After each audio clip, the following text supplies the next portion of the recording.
Hello, people. It's been a long time. I hope you guys are doing well, and I myself doing fine. I'm trying to do something new for you guys, so that had a bit gap. But yeah, I'm here again. You always have to show up, whether you're feeling sad, happy, tired, and even sometimes lazy. But you gotta show up. That's the rule. Even if you feel like, oh my god, I wasted a lot of time. I think if I showed up now, it won't work. Forget about that shitty guilt. I'm sorry. Just show up, and please pray for me. I showed up again, and I'm gonna show up again. Yeah. So let's start. The last time we were in the habit stacking part. We were discussing about the habit stacking part in atomic habits.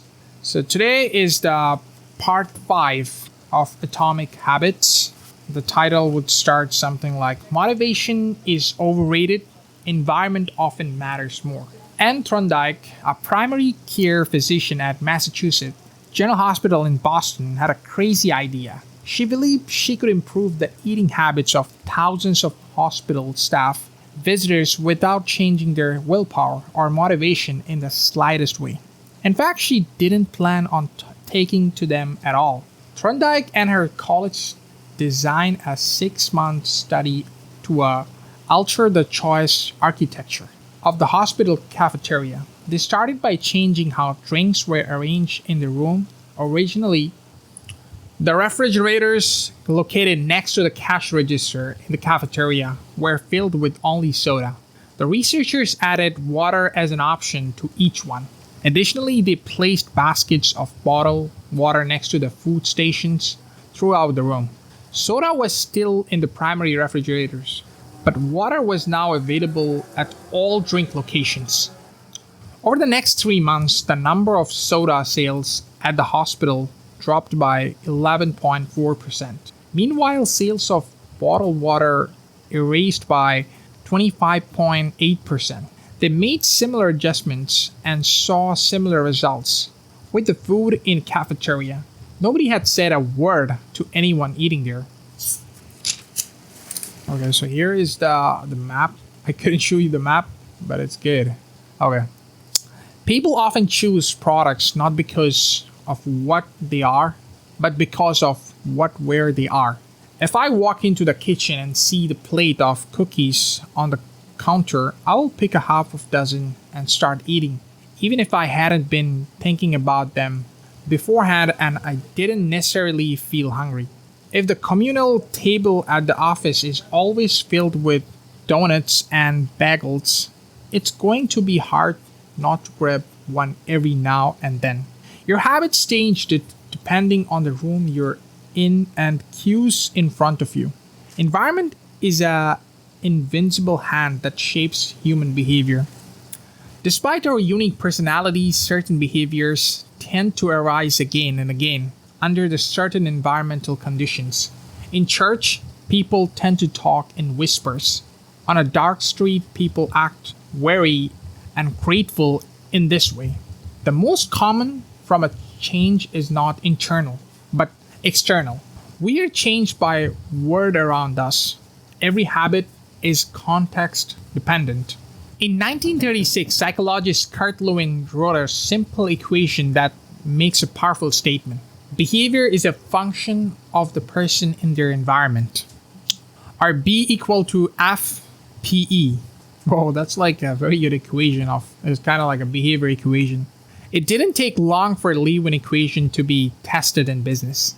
In 1952, the economist Hawkins Trent described a phenomenon he called a suggestion impulse buying, which is triggered when a shopper sees a product for the first time and visualizes a need for it. In another word, customers will occasionally buy products not because they want them, but because of how they're presented to them. For example, items at eye level tend to be purchased more than those down near the floor. For this reason, you will find expensive brand names features in easy-to-reach locations on store shelves because they drive the most profit, while cheaper alternatives are tucked away in harder to reach spots. The same goes for an end caps, which are the units at the end of a aisle. End caps are money making machines for retailers because they are obvious locations that encounter a lot of foot traffic. For example, 45% of Coca-Cola sales come especially from end of the aisle racks. The more obviously available a product or service is, the more likely you're to try it. People drink Bud Light because it is a very bar and visit Starbucks because it is one every corner. We like to think that we are in control. If we choose water over soda, we assume it is to be because we wanted to do so. The truth, however, is that many of the actions we take each day are shaped not by proposal driven and choice, but by the most obvious options. They make those options limited, that we feel like whatever we choose those options, we're the mighty ones. That's a really fantastic word. Every living being has its own methods of sensing and understanding the world. Eagles have remarkable long distance vision. Snakes can smell by testing the air with their highly sensitive tongues. Sharks can detect small amounts of electricity and vibrators in the water caused by nearly fish. Even bacteria have chemoreceptors, tiny sensor cells that allow them to detect toxic chemicals in their environment. In humans, perceptions is directed by the sensory nervous systems. We perceive the world through sight, sound, smell, touch, and taste, but we also have other ways of sensing stimuli. Some are conscious, but many are non-conscious. For instance, you can notice when the temperature drops before a storm, or when the pain in your gut rises during the stomach, or when you fall off balance while walking on rocky ground. Receptors in your body pick up on a wide range of internal stimuli, such as amount of salt in your blood or the need to drink when thirsty. The most powerful of all human sensory abilities, however, is vision. The body has about 11 million sensory receptors.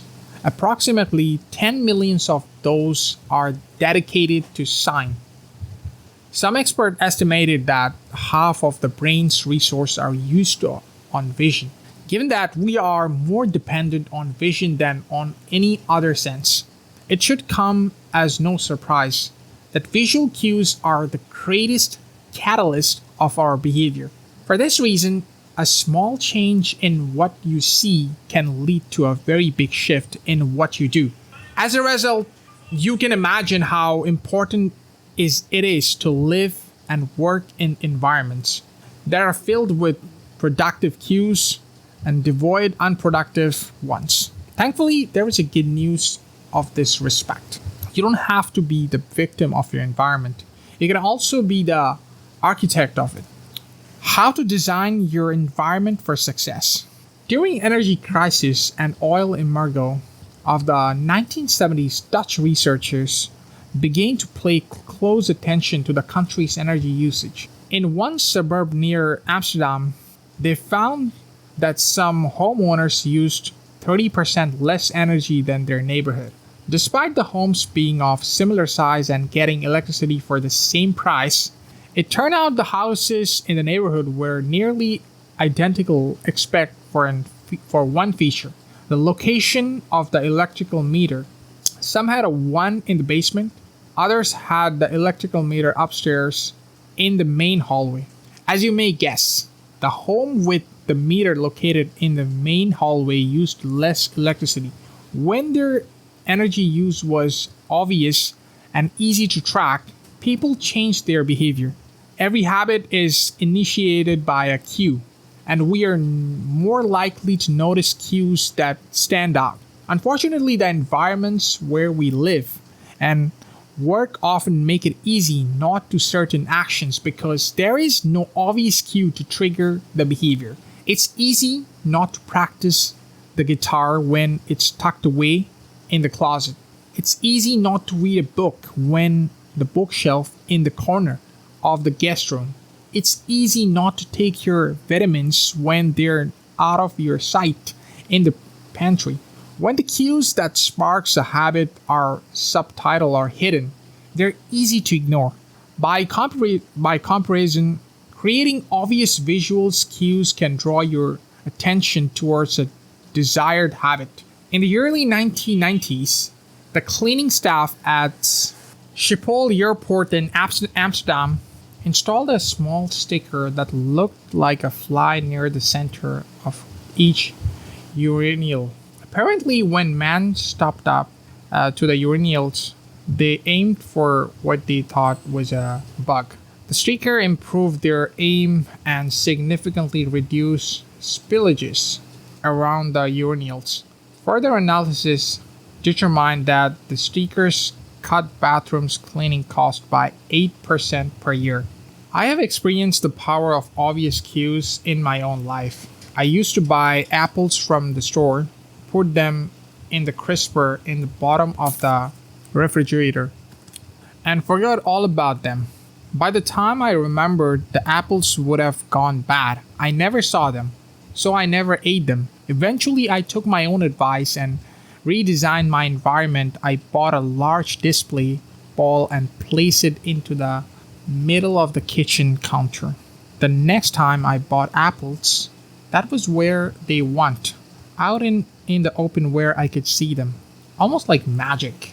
I began eating a few apples each day simply because they were obvious rather than out of sight. Here are a few ways you can redesign your environment and make the cues for your preferred habits more obvious. If you want to remember to take your medication each night, put your pill bottle directly next to the faucet on the bathroom counter. If you want to practice guitar more frequently, place your guitar stand in the middle of the living room. If you want to remember to send more thank you notes, keeping a stack of stationery on your desk. If you want to drink more water, fill up a few water bottles each morning and place them in common locations around the house. If you want to make a habit a big part of your life, make the cue a big part of your environment. The most persistent behavior usually have multiple cues. Consider how many different ways a smoker could be promoted to pull out a cigarette, driving in the car, seeing a friend, smoke, feeling stressed at work, and so on. The same energy can be employed for good habits. By sparkling triggers throughout your surroundings, you increase the odds that you will think about your habit throughout the day. Make sure the best choice is the most obvious one. Making a better decision is easy and natural when the cues for good habits are right in front of you. Environment design is powerful not only because it influences how we engage the world, but also because we rarely do it. Most people live in a world others have created for them, but you can alter the spaces where you live and work to increase your exposure to positive cues and reduce your exposure to negative ones. Environment design allows you to back control and become the architect of your life. Be the designer of your world and not merely the consumer of it. The context is the cue. The cues that trigger a habit can start out very specific, but over time, your habit became associated not with a single trigger, but with the entire context surrounding the behavior. For example, many people drink more in social situations than they would ever drink alone. The triggers is rarely a single cue, but rather the whole situation. Watching your friends order drinks, hearing the music at the bar, seeing the bars on the top. We mentally assign our habits to the locations in which they occur, the home. The office, the gym, each location develops a connection to certain habits and routines. You establishes a particular relationship with the object on your desk.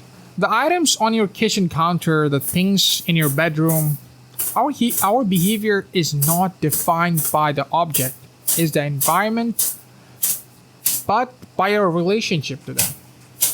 In fact, this is a useful way to think about the influence of environment on your behavior.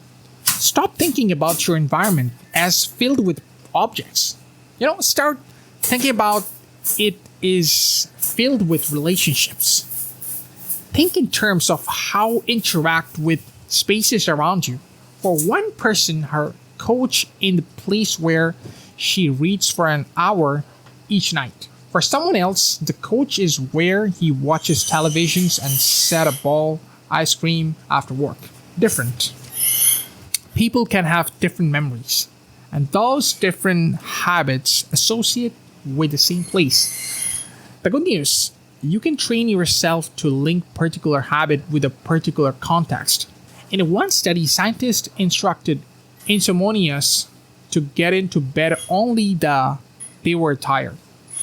If they couldn't fall asleep, they were told to sit in a different room until they became sleepy. Over time, the subject began to associate with the context of their bed with the action of sleeping, and it became easier to quickly fall asleep when they climbed in bed. Their brains learned that sleeping, not borrowing on their phones, not watching television, not staring at the clock, was the only action that happened in that room. The power of context also reveals an important strategy. Habits can be easier to change in a new environment. It helps to escape the subtitle triggers and cues that nudge you toward your current habits. Go to a new place, different coffee shop, bench in the park, a corner of your room you seldom use, and create a new routine there. It is easier to associate a new habit with a new context than to build a new habit in the face of competing cues. It can be difficult to go bed early if you watch television in your bedroom each night. It can be hard to study in the living room without getting distracted if that's where you always play video games. But when you step outside your normal environment, you'll leave your behavioral biases behind. You aren't betting old environment cues, which allows new habits to form without interruption. Want to think more creatively? Move to a bigger room, or a rooftop, or a building with expensive architecture. Take a break from the space where you do your daily work, which is also linked to your current true patterns. Trying to eat healthier? It is likely that you shop on autopilot at your regular supermarket. Try a new grocery store. You may find it easier to avoid unhealthy food when your brain doesn't automatically know where it is located in the store. When you can't manage to get an entirely new environment, redefine or rearrange your current one. Create a separate space for work, study, exercise, entertainment, and cooking. The mantra I find useful: one space, one use. When I started my career as an entrepreneur, I would often work from my couch or at the kitchen table. In the evenings, I found it very difficult to stop working. There was no clear division between the end of work and beginning of the personal time. Was the kitchen my office? Was space I ate meals? Was the couch where I relaxed or where I sent emails? Everything happened in the same place. A few years later, I could finally afford to move to a home with separate rooms for my office. Suddenly, work was something that happened in here, and personal life was something that happened out there. It was easier for me to turn off professional side of my brain, where there was a clear dividing line between work life and home life. Each room had one primary use. The kitchen was for cooking, the office was for working. Whenever possible, avoid mixing the context of one habit with another. When you start mixing context, you will start mixing habits. Versatility of modern technology is both a strength and a weakness. You can use your phone for all sort of tasks, which makes it a powerful device. But when you use your phone to do nearly anything, it becomes hard to associate with one task. You want to be productive, but you're also conditioned to browse social media, check emails, and play video games whenever you open your phone. It's a mishmash of cues. You may be thinking, you don't understand. I live in New York City. My apartment is the size of a smartphone. I need each room to play roles. Fair enough. If your space is limited, divide your room into activity zones.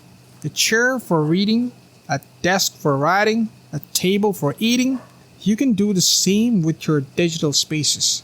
I know writers who use his computer only for writing, his tablet for reading, and his phone only for social media and texting. Every habit should have a home. If you can change or manage to stick with the strategy, each context will become associated with a particular habit and mode of thought. Habits meticulously when you are sitting at your work desk. Relaxation, it's easier when you are in a space designed for that purpose. Sleep comes quickly when it is the only thing that happens in your bedroom. If you want behaviors that are stable and predictable, you need an environment is stable and predictable. A stable environment where everything has a place to purpose is an environment where habits can easily form.